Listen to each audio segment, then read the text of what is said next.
инфляц гэхээр бидний сэтгэл яг цөрөг сэтгэлгээтэй суудаг, тий? Бараа бүтээгдэхүүний үн өсдөг, дээрээс нь худалдаа авах чадвар яг цалин маань өсөж ч юм уу тогтмол байгаад байгаа нэ бага юм худалдаа авчдаг. Тэгэл жил болгон инфляц гэхээр болдог юм шиг угаасаа болох хэрэгтэй юм шиг. Тэгэл хүлээн зөвшөөрдөг. Гэтэ тэр хэд өв байх уу гэж айгаал ээждэг, тий? Угаасаа нэг жил болгон ингээд бурханд шийдвүүлээд байгаа юм шиг. Бидний сэтгэл зүй. Тэнгүүд яг эсрэг үн дефляц. Дефляц гэхээр мөнгөний аж чангардаг, тодорхой мөнгөөр бүр их бараа бүтээгдэхүүн худалдаж авч болдог. Энэ бол хөгжингөө орнууд байдаг хэвийн сэтгэл зүй. Тэгээ манай эдийн засагч нар Монгол улсад мөнгөний бодлого барьж байгаа гол хүмүүс зарим төрийн бодлого барьж байгаас дефляц гэдэг үгөө ч мэддэг. Ойлгодгүй. Онлын хувьд бол тайлбарч чаддаг. Гэхдээ амьдрал дээр яаж хэрэгдэг тэр сэтгэл зүй байдаггүй, ярьдаггүй. Тэгээ ярьж ойлгодгүйгээсээ болоод дефляцд хүрэх арга замлуугаа чиглүүлж чаддаг эдийн засаг. Монгол улс өөрөө дотооддоо үйлдвэрлэлтэй, бараа бүтээгдэхүүн үйлдвэрлэдэг, тий?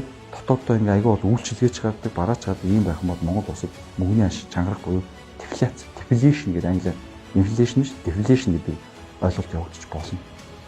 Өнөөдөр одоо Австрали, бүгд найрамд хятад улс, Солонгос, Япон гэдэг улсуудад зарим жилүүдэд бараа бүтээгдэхүүн гадагш экспорт нь сайн гараад үйлдвэрлэл сайн байх юм бол үн маш огцон буурдаг.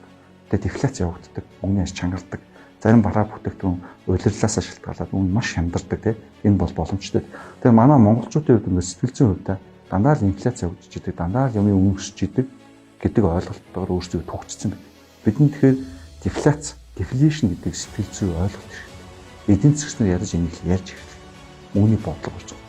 Тэр хүмүүс нь л ярьж бодлого болж эхлэх юм бол доошногоо бид нэр Монгол улсын төвөнд ирээдүйд дефляц гэдэг ойлголт байхгүй. Жил болгоно нөгөө төгрөгийн ашиг нь унаал, нөгөө төгрөг нь цаас болоод тэгэл нэг хэдэн жилийн дараа нэг Африкийн орнууд чиг 40 сая төгрөгөөр ганц талхаа авдаг тий мөнгө болцсон. Тэгэхээр энэ ойлголтыг ер нь бол манай мөнгөний бодлого болж байгаа эдийн засагч нар зарим бодлого болж байгаа дефляц, deflation гэдэг ойлголтыг бүр өөртөө татаж 10 20 хэлэх хэрэгтэй. Тэрийгээр сэтгэл зүгөө цэнгэлж ижил хүзүү өнлөө явна шүү дээ.